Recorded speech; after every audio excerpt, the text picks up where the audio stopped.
Now we have some natural logarithms to take the derivative of. So to do the derivative of a natural log function, I'm going to think about the derivative of the inside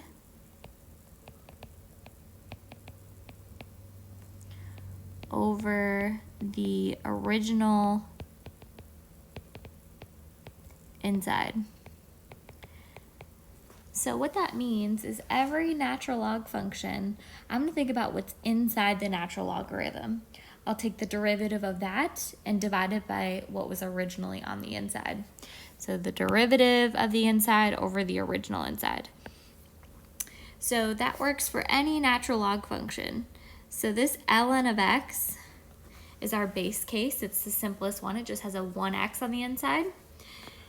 What I can do with any natural log is cover up ln with my finger. Normally I'll cover it up with the marker here.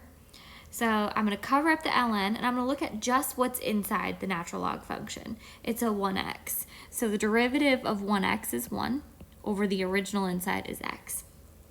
So you might have this one memorized because if you see ln of x enough, you might remember its derivative is always 1 over x.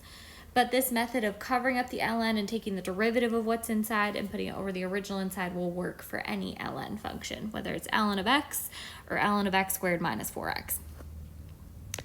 So if we look at the one below there, g of x, I would have to rewrite this first because I have a fraction. So I'm going to write it as 3x to the negative 1. I know it's a negative power because I'm pulling it out of the denominator, minus ln of x.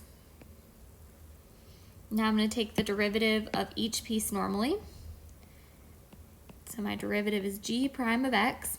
I'm going to bring down the power here. So 3 times negative 1 is going to give us negative 3. X to the negative 1 minus 1 is negative 2. And then I have to do minus the derivative of the natural log of x. So I might have it memorized what the derivative of the natural log of x is, or I could just cover up the ln and look at what's inside. It's just a 1x. So I'm going to do the derivative of the inside over the original inside.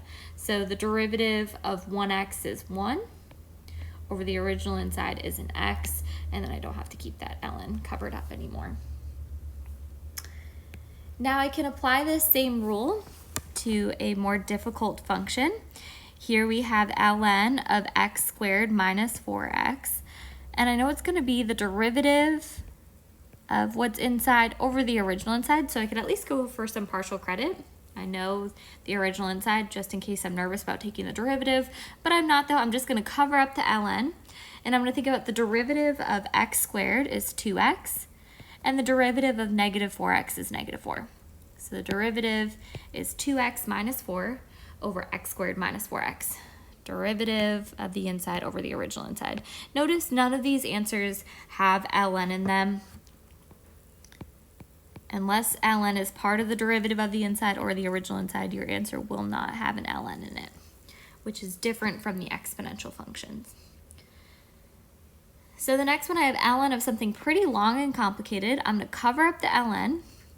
I'm going to think about the derivative of what's inside. So I'm going to bring down that power. 10 times 8 is 80. X to the 8 minus 1 is 7. Bring down the 2. 3 times 2 is going to be 6. X to the first. Derivative of negative 15x is negative 15. And derivative of 3 pi is 0 because that's a constant.